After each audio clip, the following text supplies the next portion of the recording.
கோவை மாநகரில் தீபாவளி பண்டிகையையொட்டி பல்வேறு பகுதிகளில் மக்கள் குடும்பமாக வண்ண வண்ண வான வேடிக்கைகள் வெடித்து கொண்டாடி மகிழ்ந்தனர். இது காண்போரின் கண்களுக்கு விருந்தாக அமைந்தது.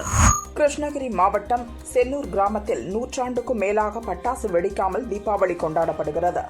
அங்கிருக்கும் வௌவால்களை பாதுகாக்க இந்த நடைமுறை பின்பற்றப்படுகிறது. தீபாவளியை முன்னிட்டு பட்டாசுகள் வெடித்ததால் கோவை மாநகரம் புகை மண்டலமாக மாறியது. இதனால் வாகன ஓட்டிகள் மிகுந்த சிரமத்திற்குள்ளாகினர்.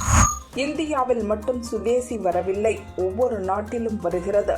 இதில் முதலில் விழித்துக் கொண்டது சீனாதான் என சோகோ நிறுவனத்தின் தலைமை விஞ்ஞானி ஸ்ரீதர் வேம்பு கூறியுள்ளார்.